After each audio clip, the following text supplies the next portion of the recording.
Me divorcié porque creía que esperaba un hijo de mi amante. Pero el bebé resultó ser de mi ex esposo, y ahora él no quiere hacerse cargo. Incluso mi amante me abandonó. Si algo se puede decir de mí, es que siempre fui honesta. Tal vez no perfecta, pero nunca una mentirosa. Así que ahora todos quieran lavarse las manos de mí y de mi hija, como si nunca hubiéramos importado, me parece completamente injusto. Hasta hace poco más de un año, estaba casada con Martín.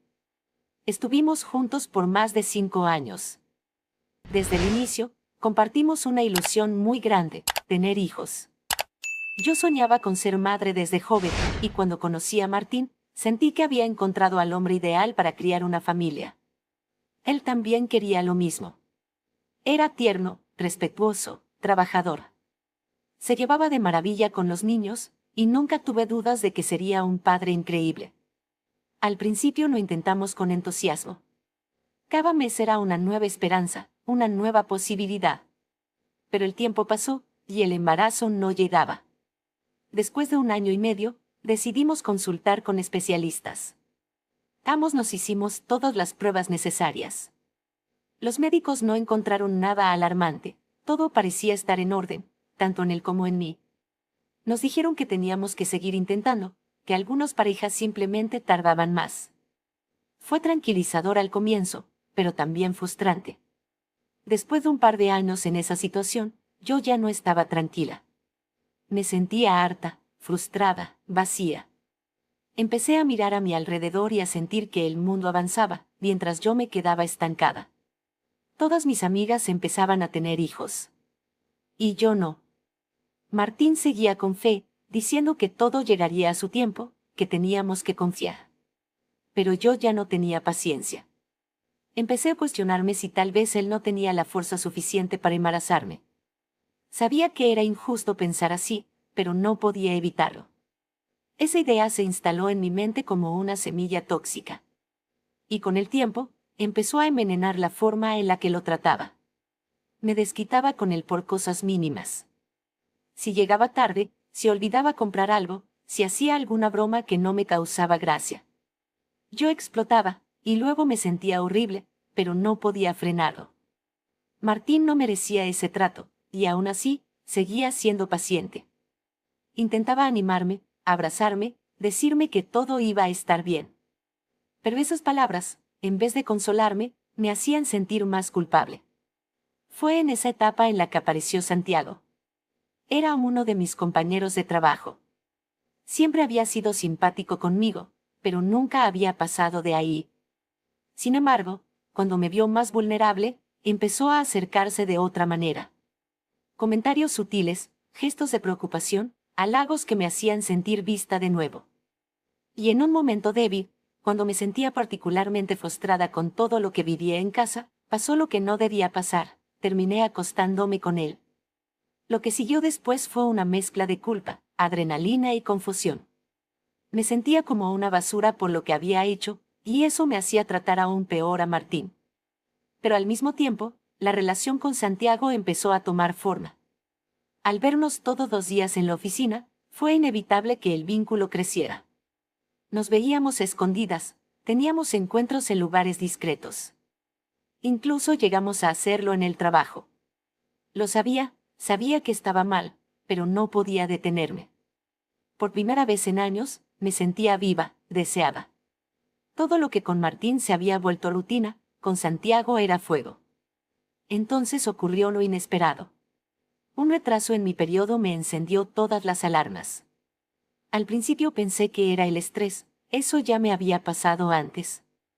Pero los días siguieron pasando y el retraso persistía. Un día, saliendo del trabajo, compré una prueba de embarazo. La hice apenas llegué a casa. Cuando vi el resultado positivo, no pude evitar caer al suelo. Me puse a llorar. Lloraba de emoción, de miedo, de alivio. Iba a tener un hijo. Al fin. Pero no con Martín. Con Santiago. Me senté en la cama con las manos temblorosas. Pensé mucho en lo que iba a hacer. Pero si algo tengo claro es que jamás iba a mentirle a Martín. Nunca estuvo en mis planes hacerle creer que ese hijo era suyo.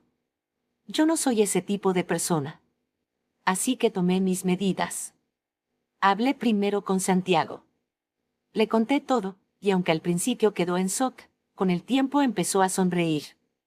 Me dijo que si el bebé era suyo, entonces iba a asumirlo, que estaba contento. Eso me tranquilizó. Me sentí segura. Ya no estaba sola. Unos días después, regresé a casa con los resultados que me habían dado en la clínica. Me senté con Martín una noche, cuando todo estaba tranquilo. Él estaba viendo televisión y yo me acerqué, con los papeles en la mano. Me miró confundido, y le dije que necesitábamos hablar. Le conté cómo me había estado sintiendo. Le hablé de la frustración, de la culpa, del dolor. Le confesé que muchas veces lo culpé sin motivo, y que me arrepentía, pero que ya no podía seguir así. Le di los papeles del médico y cuando los leyó, levantó la vista con una expresión rara. Intentó abrazarme, pero me aparté. Le dije que no podía seguir engañándolo, que estaba embarazada, pero que el hijo no era suyo. Le confesé que me había enamorado de otra persona. Que no había sido planeado, pero que había ocurrido. Le pedí que lo entendiera, que no se lo decía por crueldad, sino porque lo consideraba lo más honesto. Le dije que lo mejor sería divorciarnos. Que me parecía justo. Que si él quería buscar otra oportunidad, alguien con quien sí pudiera formar esa familia que siempre soñó, era libre de hacerlo. Le pedí que tratáramos de quedar como amigos. Le dije que él merecía algo mejor. Que yo tal vez no era la mujer que él necesitaba. No esperaba que lo tomara bien, pero tampoco imaginé lo que vino después. Martín se quedó en silencio por varios segundos. Luego se levantó de golpe y golpeó la mesa con el puño. Me gritó que era un infiel, que lo había usado, que todo había sido una mentira. Me dijo cosas que dolieron, sí, pero también entendí que era el enojo del momento. No se lo tomé en cuenta. Lo vi irse de la casa esa noche sin mirar atrás. Y yo me quedé sola. Al día siguiente volvió. Estaba más calmado. Me dijo que ya había hablado con su abogado. Que aceptaba el divorcio. Que dividiéramos todo lo que habíamos construido juntos, pero que quería comprarme mi parte de la casa. Que le gustaba ese lugar y quería conservarlo. Acepté. Me parecía justo. Ya había hablado con Santiago, y cuando se diera la oportunidad, me mudaría con él. Para cuando finalizó el divorcio, yo ya estaba en mi tercer mes de embarazo. Con Martín, las cosas quedaron resueltas legalmente sin mayores problemas. Repartimos los bienes de forma civilizada, y yo incluso accedí a venderle mi parte de la casa a un precio bastante razonable. Él amaba ese lugar, así que me pareció justo que se lo quedara.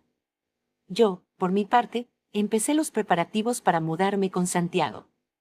Sentía que cerraba una etapa, y que otra mucho más feliz estaba por comenzar. Pero ahora, viéndolo con algo de distancia, no puedo dejar de pensar que Martín fue muy calculador en ese momento. Que aprovechó mi estado de vulnerabilidad para protegerse demasiado. Durante la firma de los papeles, insistió en que agregáramos un documento extra donde yo declaraba que él no era el padre del hijo que esperaba, y que se desligaba completamente de mí y de cualquier vínculo con el bebé. En su momento, el abogado me explicó que eso era simplemente para evitar futuros malentendidos o posibles reclamos por parte de Martín. Que firmar ese papel nos dejaba a ambos tranquilos, sin nada pendiente. Y yo, cansada, emocionalmente inestable y con la cabeza en otra parte, acepté. Firmé sin pensar demasiado. Hoy no entiendo cómo un papel como ese puede seguir teniendo validez. Estaba embarazada, confundida, y no era mi intención renunciar a nada más que al matrimonio. Pero lo firmé. Lo reconozco. Y Martín se aseguró de tener eso bien guardado. No sé si ya en ese momento él sospechaba algo. No tengo pruebas de que haya dudado de mí más allá de lo que le confesé. Pero cada vez me convenzo más de que todo lo hizo a propósito, como si supiera que el tiempo le iba a dar la razón. No me parece justo. No después de todo lo que vivimos juntos. En fin. En ese momento, yo no sospechaba nada. Estaba ilusionada. Empecé a vivir con Santiago. Fue una transición extraña, sí. No estábamos acostumbrados a convivir, y de repente compartíamos todo. Pero poco a poco nos fuimos adaptando. Al principio discutíamos por tonterías, pero también había momentos muy buenos. Él estaba emocionado con la idea de ser padre. Hablábamos del nombre, del cuarto del bebé, de cómo iba a ser nuestra vida con un hijo. Todo se sentía nuevo, fresco, prometedor. Lo que no resultó como esperaba fue la reacción de mi familia. Mi madre, aunque dolida, me apoyó. Estuvo conmigo desde el primer ultrasonido hasta el baby shower. Me acompañó a citas médicas y trató de mantener la calma, aunque sabía que todo había sido un escándalo para los vecinos. Pero mi padre simplemente me borró. Dejó de hablarme. Cada vez que iba a su casa, ni siquiera me miraba. Nunca entendí esa actitud tan radical. Yo seguía siendo su hija. Sí, habían pasado cosas, pero no era como si hubiera matado a alguien. Sin embargo, él actuaba como si no existiera. Incluso ahora que ya nació mi hija, ni siquiera mostraba interés por conocerla. Pese a todo eso, el embarazo fue como un sueño. No tuve complicaciones, ni náuseas severas, ni nada grave. Santiago estuvo ahí en cada paso. Incluso conocí a su familia. Su madre fue amable, pero su hermana siempre tuvo algo en contra mía. Desde el primer día me miraba con desconfianza, como si supiera algo que los demás no sabían. Nunca me dijo nada directamente, pero su actitud era evidente. Y ahora, pensando en todo lo que pasó, no me cabe duda de que fue ella quien empezó a meterle ideas en la cabeza a Santiago. Faltaban pocos días para el parto cuando él, de la nada, me dijo que quería una prueba de paternidad antes de firmar cualquier documento. Al principio pensé que era una broma. Le dije que no tenía sentido, que estábamos juntos desde antes de saber del embarazo, que él sabía perfectamente cómo se habían dado las cosas. Pero insistió. Dijo que era por seguridad, que quería estar completamente tranquilo. Me sentí tan ofendida. Después de todo lo que había hecho por él. Después de dejar a Martín, de soportar el desprecio de mi familia, de mudarme, de empezar una vida nueva, él venía a decirme que tenía dudas. Pero acepté. No solo porque estaba segura de que era el padre, sino porque no quería empezar la crianza de nuestra hija con una pelea. Quería que todo estuviera en orden, para que no hubiera más inseguridades en el futuro. El día del parto todo salió perfecto. Llegamos temprano al hospital, me prepararon con calma, y en cuestión de horas, nuestra hija estaba en mis brazos. Fue uno de los momentos más emocionantes de mi vida. Lloré, reí, me sentí completa por primera vez en mucho tiempo. Tanto mi familia como la de Santiago estuvieron presentes. Y yo pensé que lo peor ya había pasado. Pero no. Los resultados de la prueba de paternidad llegaron, y eran negativos. Recuerdo que estaba sentada en la cama del hospital, dándole el pecho a mi hija, cuando vi la cara de Santiago cambiar por completo. El doctor entró con los papeles, dijo algo rápido sobre la muestra y la comparación genética, y de pronto, todo el aire se volvió denso. Santiago se quedó helado. Yo no entendía nada. Leí los papeles y no podía creerlo. Lo primero que pensé fue que había un error. Que se habían confundido de muestras. Que alguien había hecho mal su trabajo. Pedí que repitieran la prueba. Insistí. Me decían que era confiable, que no había margen de error. Pero yo necesitaba otra prueba. Me la hicieron. Y volvió a salir negativa. Santiago no reaccionó bien. Primero se quedó quieto, en silencio. Luego empezó a levantar la voz. Dijo que lo había engañado, que era una mentirosa, que me había aprovechado de él. Yo intenté explicarle que no entendía lo que pasaba, que estaba tan confundida como él, que juraba que el bebé era suyo. Pero no me escuchaba. Voltó una silla, empujó una bandeja con comida, y salió del cuarto dando un portazo. Todos en el hospital miraban. Fue una escena vergonzosa. Pensé que era el shock del momento, que regresaría con la cabeza más fría.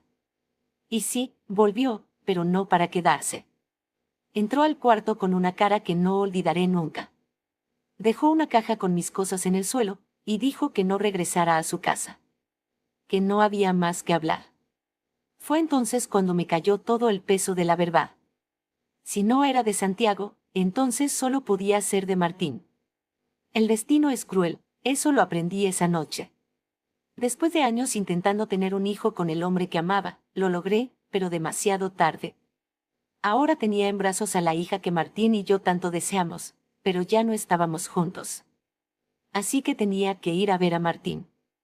Sabía que sería un shock para él, que no era lo que esperaba.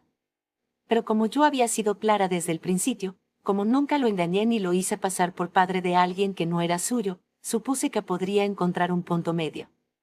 Que, si bien tal vez no podíamos volver como pareja, al menos querría formar parte de la vida de su hija.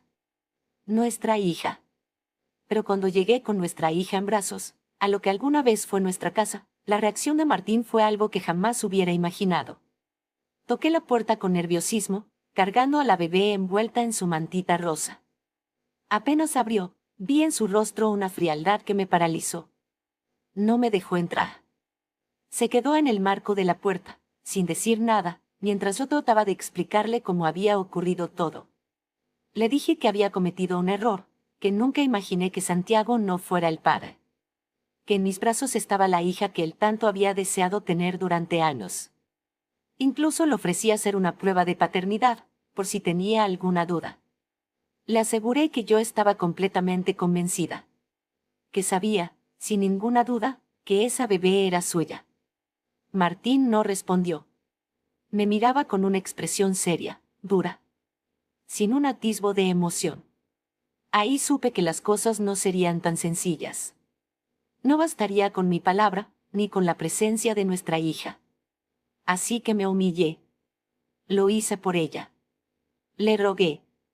Le pedí, por favor, que dejara cualquier rencor de lado. Que pensara en su hija, en esa pequeña vida que estaba ahí, temblando de frío en mis brazos. Le dije que no teníamos que volver, que no buscaba recuperar lo nuestro si él no quería. Que todo eso podía verse con el tiempo. Pero que yo conocía su deseo de ser padre. Que él había sufrido por eso. Y que ahora, finalmente, el milagro había ocurrido. Su hija estaba ahí, frente a él, viva, sana, esperando una oportunidad. Martín escuchó en silencio, sin mirar a la bebé. Y luego, sin cambiar su tono ni su rostro, me dijo que él no tenía ningún tipo de responsabilidad ni interés en mí, ni en mis hijos. Así lo dijo, como si nuestra hija fuera una completa extraña.